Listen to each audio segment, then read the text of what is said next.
Hello out there and welcome to Public Conscience. This is the anti-corruption program produced by the Progressive Impact Organization for Community Development, PRIMOC. PRIMOC is a civil society group with a mandate to promote good governance, participation, and accountability in Nigeria. I am Adaobi Obiabumo and I'm with Chidozie Obunnaya. Welcome to the program. On Public Conscience on Radio, we seek to evolve a corruption-free society through the amplification of corruption stories reported by our partner media organizations and drawing citizens and government's attention for democratic actions against it. This program is supported by the MacArthur Foundation. Today we will be looking at a disturbing and life-threatening investigation revealing how illegal oil refining, driven by corruption, gas flaring, and increasing soot pollution is affecting residents of Port Harcourt and other major cities in the Niger Delta, while regulatory bodies watch on. This hazardous operation, which goes on in oil-rich Niger Delta communities, exposes residents to different health dangers. Regrettably, the illegal oil refining, gas flaring, which increases soot pollution, are carried out by Nigerians who are corruptly benefiting from the acts at the expense of the health of fellow citizens. As we proceed on the program, you will hear directly from the correspondent of the cable newspaper, James Ojo, who carried out the investigation. We will also hear from a renowned broadcast journalist and producer of Inside the Niger Delta, Mamude Akuga, and an activist and the president of Civil Liberties Organization and member Nigerian Guild of Editors, Igo Akerega. He's here with us in the studio, who will talk more about the issues. It is a conversation you don't want to miss, so be ready to join us through phone and text messages. In the course of the conversation, the WhatsApp phone line to send your message is 09022656167, and that is 09022656167. This is for messages. I want to encourage you to begin to send your messages as soon as possible to 0902-265-6167. The numbers for calls will be given out shortly. A recent investigative report by the cable newspapers revealed that soot pollution, which is caused by illegal bunkering and artisanal refining, has become a lucrative business in several parts of Rivers State, while those involved are mostly unchallenged by relevant authorities. According to the investigation, hospital records across the 23 local government areas in Rivers State revealed that over 22,000 persons who received treatment for soot-related conditions between 2014 and 2018 suffered respiratory ailments. Nigeria is among the top 7 gas flaring countries in the world in the last 9 years and had burned natural gas valued at $1.2 billion in 2020 alone. Although earlier this year, State Petroleum Minister Timi Perez Silva said that the government was committed to eliminating gas flaring by 2025. For a better understanding of this investigation, we have James Ojo, the cable's correspondent who conducted the investigation. He will join us from Lagos, while the renowned broadcast journalist Mamude Akuga will join us from Port Harcourt to provide more insight. But right here in the studio, we are glad to have the president of Civil Liberty Organization and a member of Nigerian Guild of Editors, Igo Akerega. Welcome to the program, comrade. Yeah, good morning. Good morning, Nigerians. Okay, let's hear from James Ojo, who joins us via the phone. How are you today and how is Lagos? Lagos is fine. I'm fine. Okay, could you give us an overview of your investigation? And when you say soot pollution, what do you mean by that? Okay, so basically my investigation was triggered by outrage on Twitter and social media platforms. A lot of people take to this platform to discuss how the environment is kind of toxic for them, how they can't breathe well because of soot. And so that's what triggered the investigation, so I have to look into it. And so basically, when it says soot pollution is a form of particle pollution. We call it particle pollution because it's suspended in the atmosphere. Like it's not something like invisible, and it's one of the most deadliest form of pollution in the world. So so that does it summary in short. All right, but throw more light on the disturbing revelations from your report. Which communities did you visit, and what did you see? Okay. Like I said, in the report you cited earlier, that was in 2019, the report established this almost set up by the state government, and it clearly established that illegal bunkering and gas flaring were the major causes of soot pollution in River State. But in spite of this discovery, these activities still go on unchecked. Like in so many communities that visited, like in Oyibo local government area, local government area, and there I visited Obibo West particularly. In Obibo West, for instance, inside the residential areas, in the day, not even in the night, you see people cooking, you see all these artisanal refiners, you see them cooking crude oil illegally, and these are areas that people live in, and nobody is challenging them. Nobody is they do it at liberty, like they are so free to do it. And I visited a Gema too.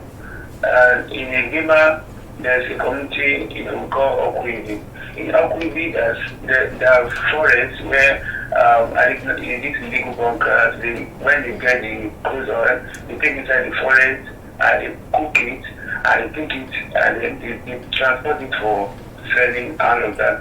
So in other areas too, in Obia local government, there are several areas, there are several water side that are visited, and in the day, you see all these illegal bunkering. So it's a booming business in River State from what you're saying?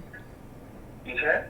I said from what you just said, it does appear that it's a booming business, talking about the illegal refinery. It's like a norm, like nobody is talking about it. It's a norm, it's a business, and everybody does after it. And because from people I interviewed, they told me it's because of the ease with which people do the business that it's actually prevalent. So that's the issue and there. So what is the River State government doing, or the federal government? What are they doing to put an end to illegal refineries?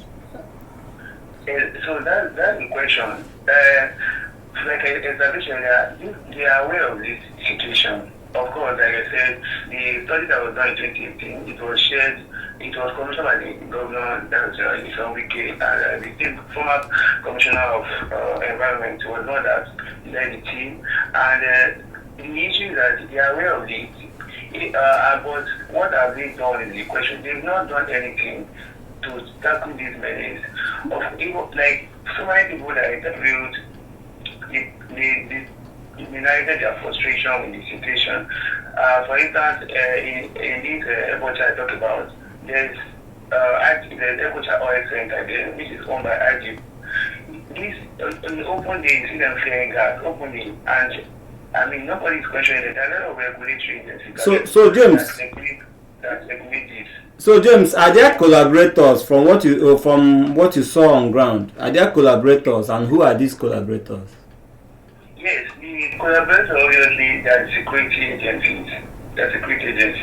Because for some of the areas I visited, for instance, I gathered that in the night you see all the security people, policemen, army, providing they are the ones that will help these people to facilitate their movement.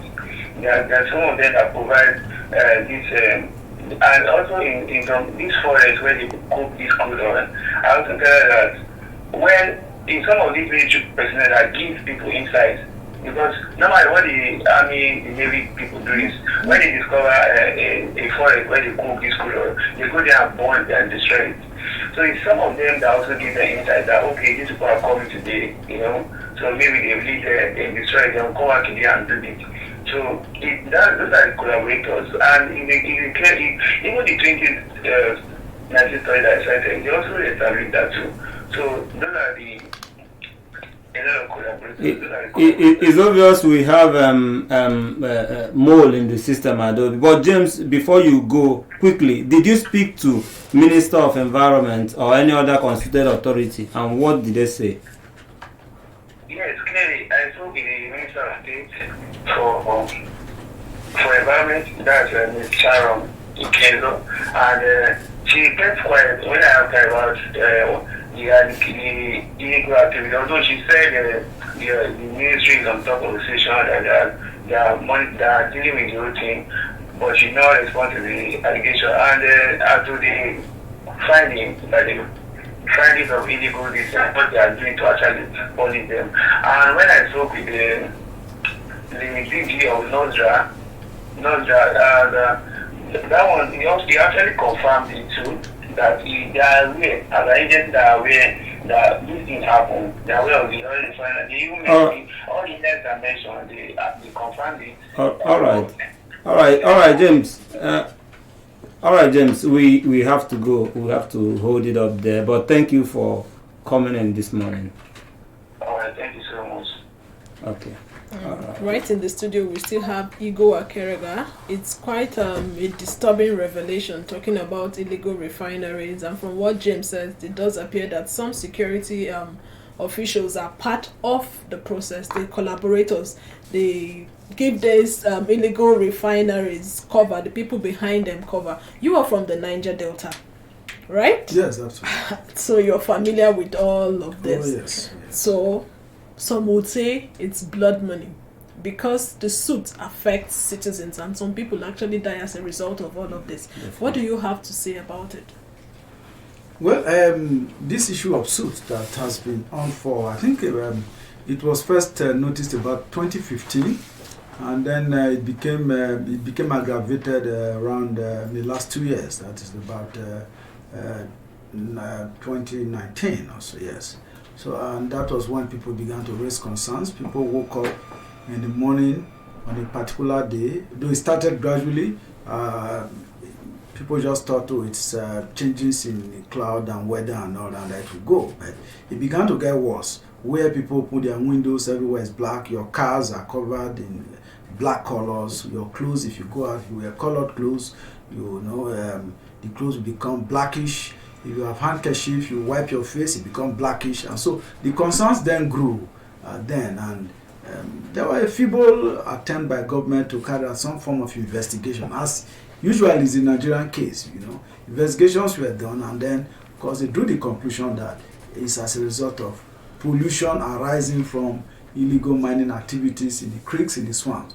Don't forget, the Niger Delta area is one huge mangrove forest with a lot of what geographers or seafarers will call tributaries, where water coming from all around the regions and empties into the Atlantic Ocean. So it's a very difficult terrain to navigate. Also much more difficult for people to find out where these things are done. But eventually, as the reporter said, security agencies were able to locate those involved in what we call artisanal mining, that's illegal mining operations and bunkering. Now, but what do you do when you find such? You just set them ablaze without, without also considering the effect. Yes, it is one thing for people to get involved. Why do Niger Deltans get involved in illegal mining of products? Because that's a fundamental question. The people in the region are so poor, so impoverished. They are not direct beneficiaries of the oil and gas resources located in their region. Now, their traditional means of livelihood, which is mostly fishing, logging, and of course farming, has been extensively devastated by the activities of IOCs, that is the international oil companies. And so that has taken away largely their livelihood. And the people have to resort. Don't forget, the first instinct of man is existential, is survival.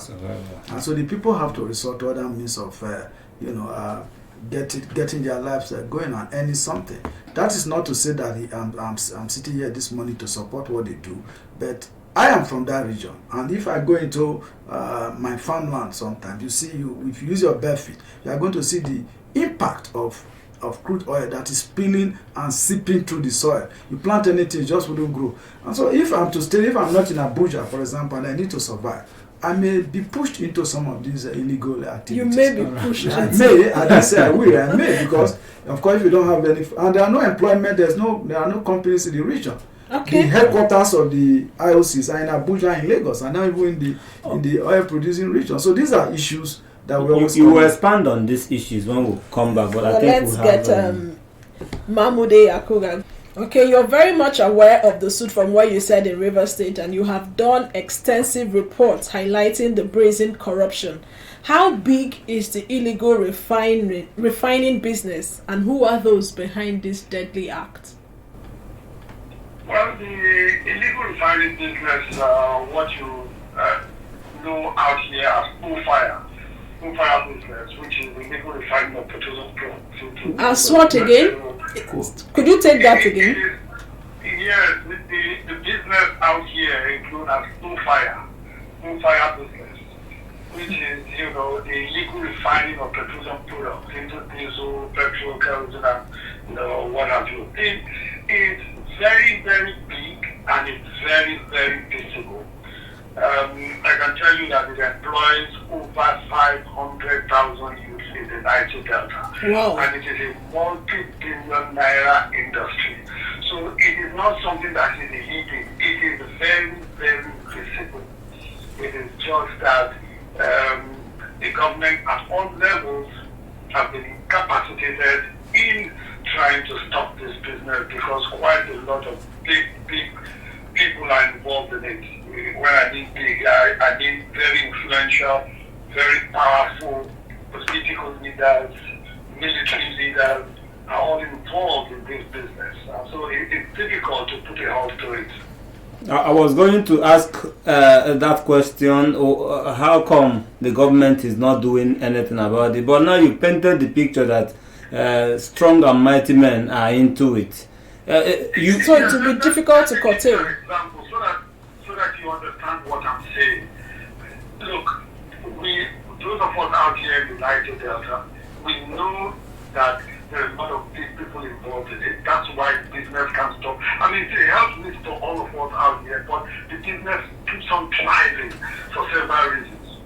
Now, in May 2019, the governor of Rivers State, Governor Nyesom Wike, openly, and I'm not talking about something he said on, by his side. No, they addressed a press conference, and he accused Major General Jamil Saheb, the General Officer commanding 6th Division of Nigerian Army, that he is directly controlling a ring of illegal oil bunkers in the region.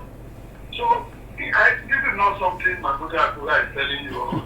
I'm talking about that is an example of the kind of, this is a governor of the state in the Federal Republic of Nigeria. It's not somebody who just wakes up and talks anyhow. Where is the Major General from? Is he also from Niger Delta? No, definitely not from Niger Delta. It's from northern Nigeria. But look, a lot of military personnel love to come to the Niger Delta because they spend 6 months out here and they become millionaires and they become very rich as a result of their involvement in this illegal refining. But let me tell you something. I interviewed one big operator somewhere in Niger Delta who took me into the Crystal Sea operations. Her name is simply called Madam Black. And she told me that black is referred to as the crude oil. That those of them that are involved in this business, the no-go area for them is the procurement of black. Black is crude oil. That is a military area. That is a military zone.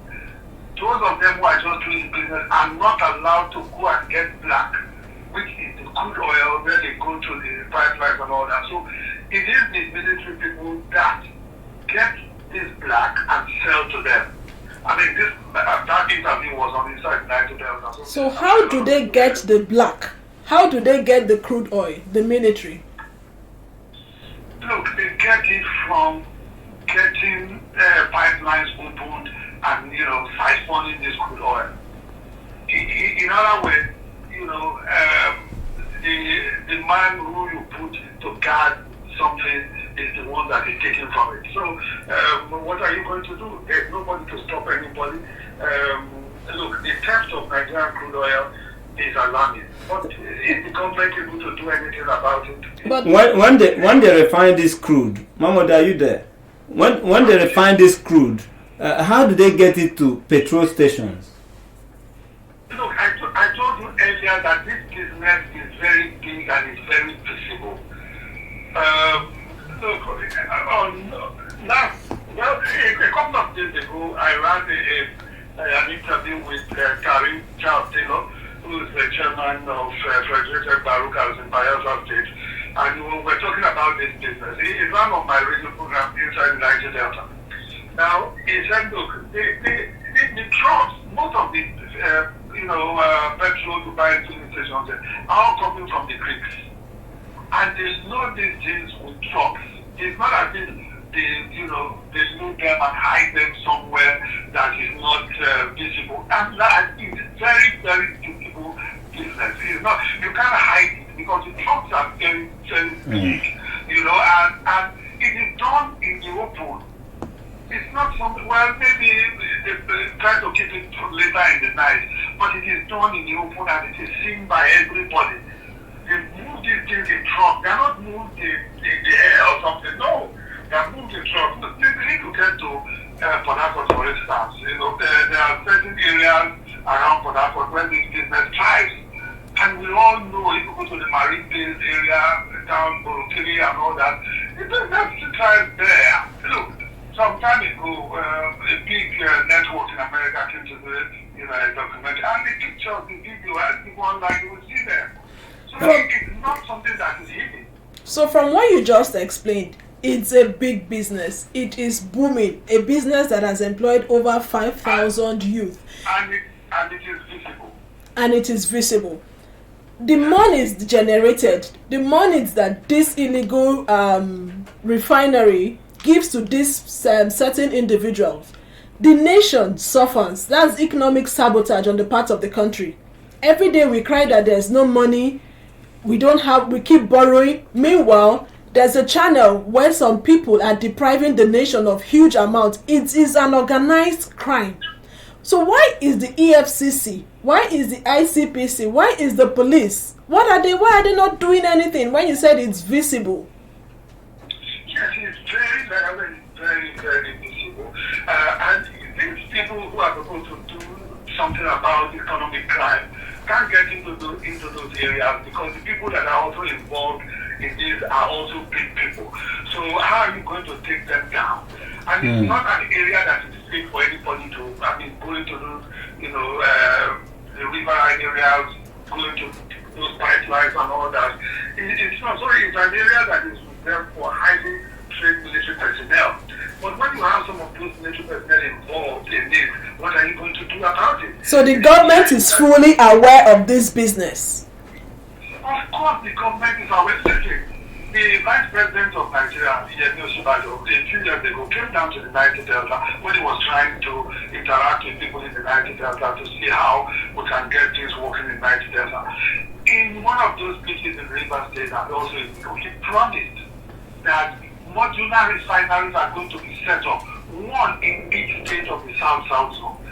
So as to get a lot of these young men out of these illegal refineries and get them into cooperatives and get them to be organized and work in those modular refineries. At least the government can supervise that the production is done in a very healthy, clean and safe environment.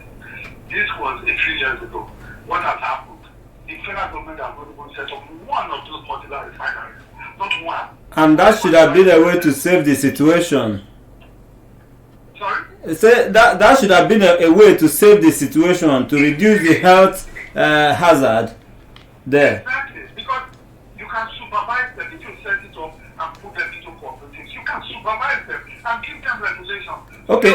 The crude oil to them. Okay, because of our time, let me quickly get your take on this. The cable was able to establish the fact that this is affecting the health of citizens. How are you dealing with the health challenges over there? Look, I've spoken to a lot of doctors, and there was a special group that was set up, an expert group that was set up some time ago, about 20 doctors in different fields to study what was happening in Port Harcourt, because the air quality, the air index quality in Port Harcourt has been described as the worst in the world, worse than even in Beijing, China, worse than New Delhi in India. So it's a very, very terrible situation that spells doom. The doctors have said, look, whether you like it or in the next couple of years, we're going to come down with several people having, cancerous and non-cancerous diseases to the place. In 2019, April 2019, this expert group that was set up to study the air pollution in Rivers State said as at that time, after collecting data from the hospital, 23,000 people had been treated for severe respiratory ailment within a 5-year period. 23,000. That is quite a lot. It was in 2019, yes. Yeah, one more day, because of our time, we will have to leave it here today. Let's leave it there. Well, thank you very much. The insight you provided is astonishing. We are all surprised here. Thank you for coming, joining us this morning. Thank you for having me. All right. I don't know if you are as flabbergasted as I am. Black, like he called it. Igo Akerega. A black, a booming business, a business that recruits over 5,000 youths. I mean, to make the matter the federal government is it that they are incapacitated or they don't know what else to do? Because from what he said, there are some big men behind this business. We are going to have Comrade coming with his response, but let's quickly invite our listener there to give them the phone lines before we go into that. And I must remind them that to follow us on our social media platforms at Official Primorg. Primorg is spelled Primorg. We are streaming live on Facebook at Official Primorg. And remember that you're part of this program. It is interactive. The WhatsApp phone to send your message to is 0902-265-6167. And this number is for text messages only. How would you react to what you have said? This mind-boggling revelation, the black business, the suit, the health hazard it has on the people in the Niger Delta. Maybe something might take you to Rivers State. And what will be your situation when you get there? And the collaborating effort between some military personnel to rip off the country. Recently, a trailer carrying sack of illegally refined diesel from Port Harcourt was arrested here in Abuja. What must we do to ensure our security men and women are not collaborators of the corruption seen in the illegal refining business? But in the studio, we still have Igo Akerega. So let's have you react, Comrade. Well, it's interesting. Mahmoud is a good friend and he's an expert on issues in the Niger Delta. He has been, he's resident there. He has his weekly program on TV and on radio, and he's doing quite a great job of it. And the insight he has provided this morning, they are quite mind-boggling. And as somebody who is also from the region, I find that very, very troubling. All right. Mm-hmm. Now, but again, there was a mention about modular refinery. I remember that 10 years ago or thereabout, the federal government granted licenses to certain individuals to operate modular refineries. Perhaps in the thinking of the government at the time, if modular refineries come on stream, it will take over the activities of these illegal miners and all that. Now, but whilst we are focusing so much on the Niger Delta, we are talking about oil and gas is just one of the natural mineral resources we have in the country. We have gold, we have bauxite, we have all kinds of things in other parts of the country. In Zamfara State, for example, we have a deeply rooted, thriving business in the illegal mining of gold. There's a trendy video where an aircraft was taken off from one of the forests in the Niger Delta. So for me, as Zamfara State, yes, it's trending. I have the video. And nobody has said anything. Even before then, you also saw the Zamfara State governor providing and giving, a huge block of gold to the central bank governor, saying that they want to sell it to the federal government. So that encourages people in the region, in the Niger Delta region, for example, to say if other people in other states can mine their own resources and sell to federal government or sell by themselves. So what then stop also Niger Deltans from enjoying part of their own resources? But that's still corruption. As Mahmoud, yeah, it is corruption. It's corruption, be it in Zamfara State or in the Niger Delta. No, but what is even corruption itself? Because as a civil rights person, or the trillions of dollars that the federal government earns from oil and gas, has it been used for the benefit of Nigerians? That is actually a different conversation, because if you want to deal with issues of corruption, it must be holistic. It must be such that the government itself is able to use the huge resources that it earns from oil and gas to build roads, to build infrastructures and certain facilities that people will see that the government is actually deploying these resources to the advantage of our teeming Nigerians. But as we see, even the president just returned from England, where he has gone, as it were. We will seek medical help. We don't have good hospitals here. And the impact of this, illegal mining, the suit and all of that, let me just read from that is the effect. You asked a question about the health problem. What I see here is that the suit itself poses tremendous harm to public health, particularly because of its size. It's massive. It's completely in the air. Of course, you have issues of microscopic particles that can penetrate deep into the lungs and have been linked to a wide range of serious health effects, including premature death, heart attacks, strokes, as well as acute bronchitis and aggravated asthma among children and all of that. So these are all of the issues, the health issues. We are playing with fire. Well, yes, of course. So while the Niger Deltans are benefiting, some of them who are involved in it appears to be getting some money out of it. Majority of the people are actually going to pay jail. Let me hold you up there and get the numbers. The numbers again are 0902 265 6167, and we will take your messages.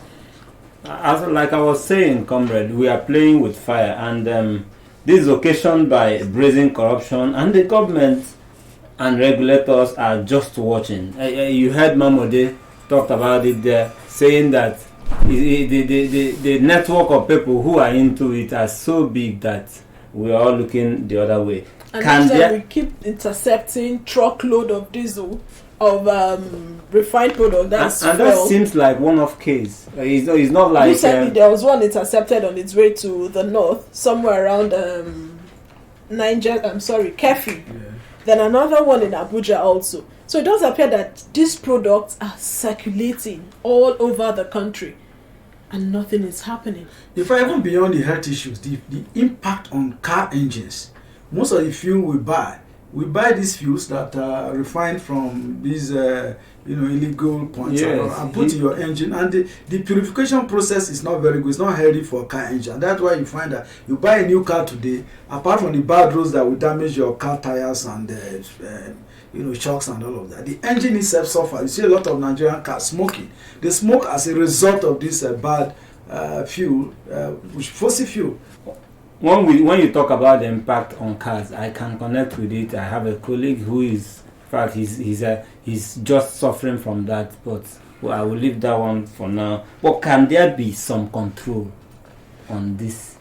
Yes, of course. Yes, because he painted the picture is that the business is massive and people into it are connected, highly connected. Can there be, or are we in a hopeless situation? Okay, let me take this. Okay. Hello? Okay, go ahead. We can hear you. Please, in my own contribution. Please, can you hear me? Go ahead. We can hear you.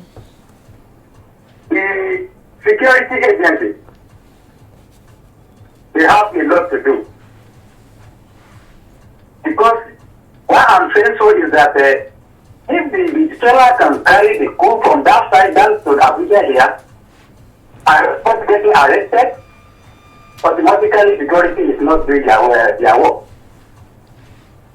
So my own support is that I pray, because Almighty Allah help Nigeria. Thank you very much. Okay, thank you so much. May God help Nigeria. I don't share his views that God will help us. And yes, emotionally, Nigeria is a country where we exercise a lot of religious sentiments. We think that God will do everything for us, including what we can actually do for ourselves. And that is also part of the challenge that we face as a country. He talked about the role of security agencies, and Mahmoud also did emphasize that. The truth is that a lot of the issues and the challenges, whether insecurity and all of that we have in Nigeria today, are as a result of collaboration of state actors who effectively benefits from the system as it is. In the system, if there is a solution, they think that they have lost out. So it is in their interest, as it were, to continue to allow it to fester by supporting it. If you look at the fight against Boko Haram, for example, since 2004, we have had Boko Haram, and Boko Haram then gravitated and migrated to other forms of security challenges that we now have. So it is with the Niger Delta and the issue of SUIT and the issue of illegal refining. Why was the Nigerian Security and Civil Defense Corps set up in the first place? I know that one of their core mandates, apart from licensing private security agencies and all of that, is also to secure the pipelines, public assets and all of that, including safeguarding oil and gas resources. But what have they done?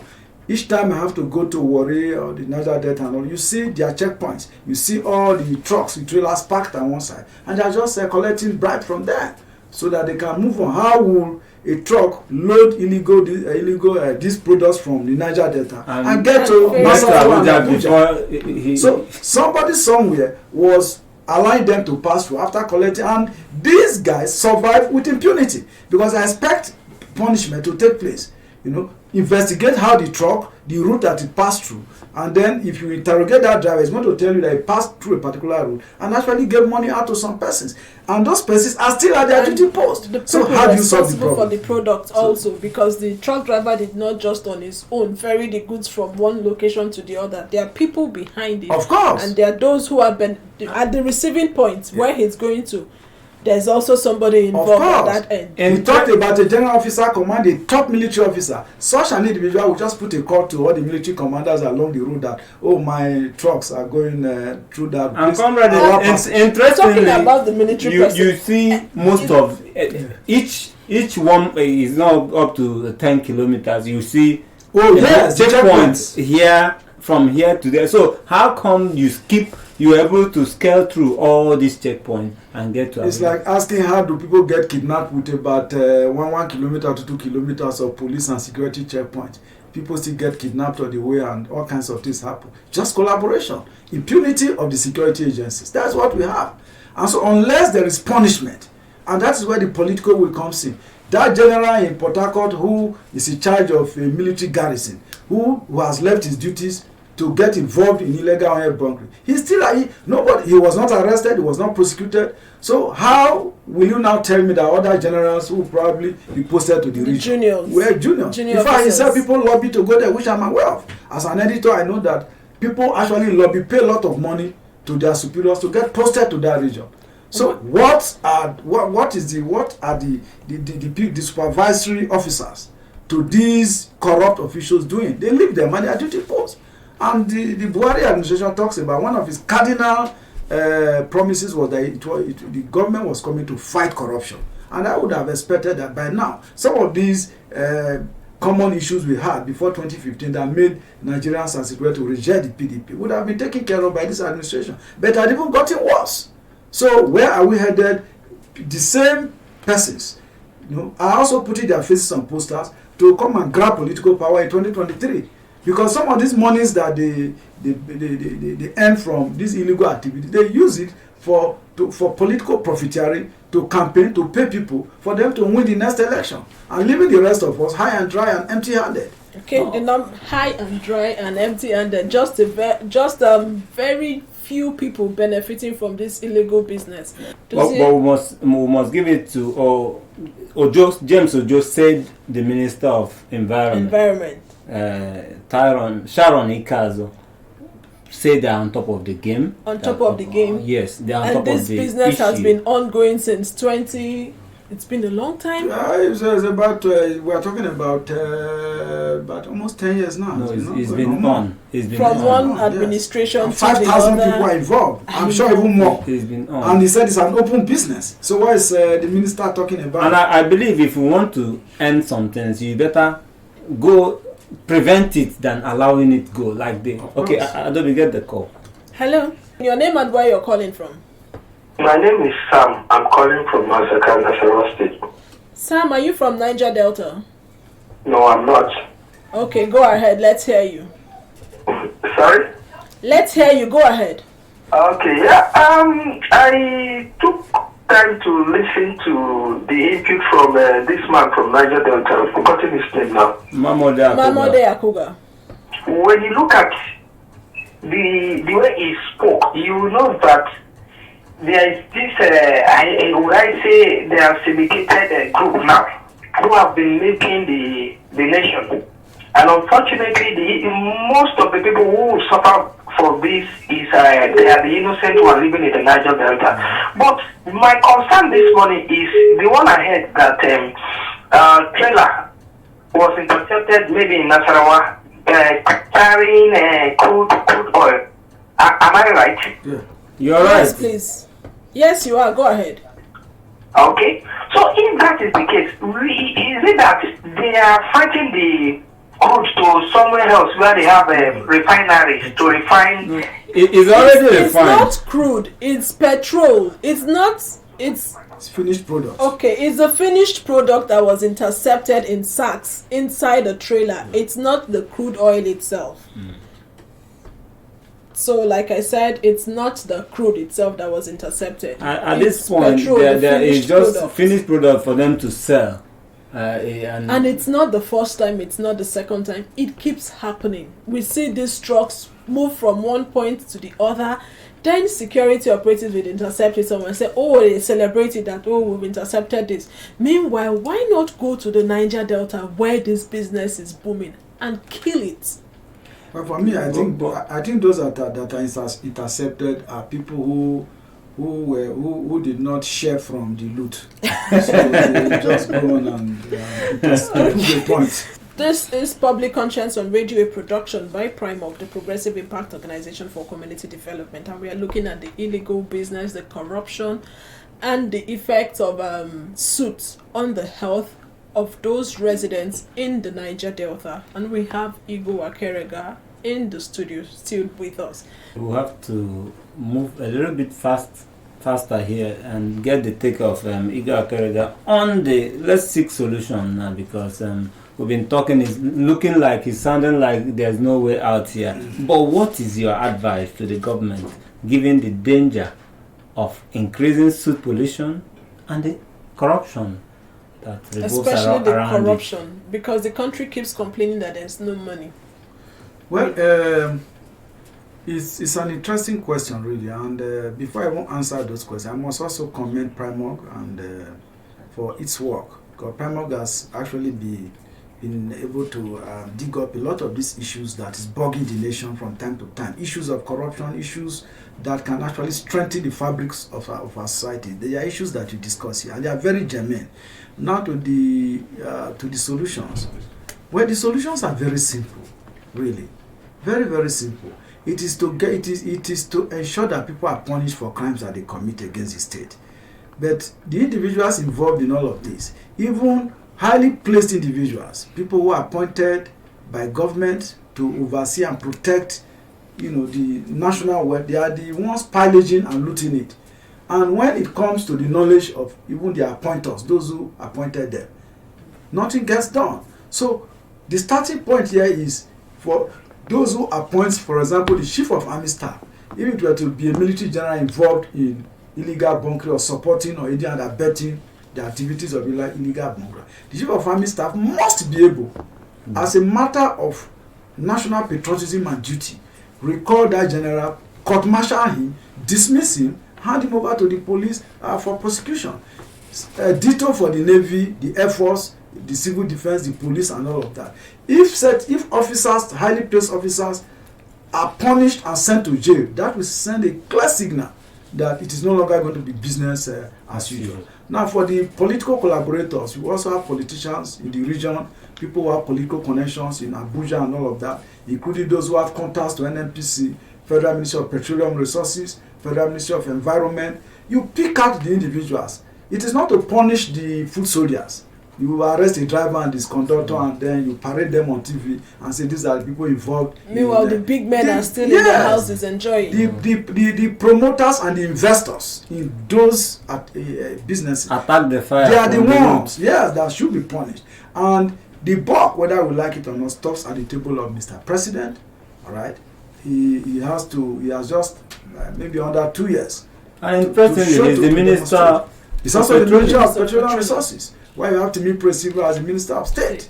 So it will then suggest to every Nigerian right here that it is the President himself that is even failing, that is also sending his own people. I'm not saying he's the one right now, but if he's unable to curb it, and right under his watch and nose, the crude is being refined, stolen, transported across Katsina State into Niger and Chad and all that, sold, and people, these influential individuals then benefit, while also benefiting from the official sales. Then, of course, we're in trouble. That's why you can see that the country itself is not moving forward. We are still borrowing money from China and everywhere. So those are the solutions about punishing people involved in crime. It's a crime against the state, and it should be. It's part of the mandate of the Economic and Financial Crimes Commission, because it's an economic crime for you to actually go and steal petroleum products or illegally refine them, including soldiers or whoever that is moving the black, as it is called by the madam who says she's black. I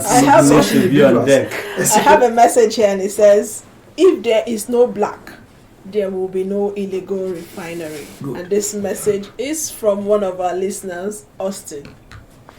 So, like I said, it is look at the 3% that has been given to the region through the petroleum PIA, It is not encouraging. Now, more people are likely. So we really must go likely. So these are the issues. Comrade Moss, thank you very much. Our time is far spent, but please visit the news page of our website, primognews.org, and that is primognews.org for all the details of our reports and interview. Visit our website, primog.org, to get all the information about Primog. And you can watch our videos on Primog TV, our YouTube channel. Please subscribe to get reminders when we have a new post. We sincerely appreciate our guest, the president of Civil Liberties Organization and a member of the Nigerian Guild of Editors, Igo Akerega, and also the renowned broadcast journalist Mahmoud Akuga, who spoke to us from Port Harcourt, Rivers State, and the Cables correspondent, James Uju, who joined us via phone from Lagos. Public Conscience is supported by the John D. and Catherine T. MacArthur Foundation, committed to building a more just, vibrant, and peaceful world. Get more information about the foundation from its website, macfound.org. Join us again here next week for another episode of Public Conscience, and remember to follow us on Facebook and Instagram at Official Primog. I am Chidozie Obunne. Remember that you can give us information or hints about any corrupt act through our phone 0902-265-6167 or info@primog.org. Corruption benefits just a few people while the nation suffers. I am Adelbi Obiabumo. Thank you.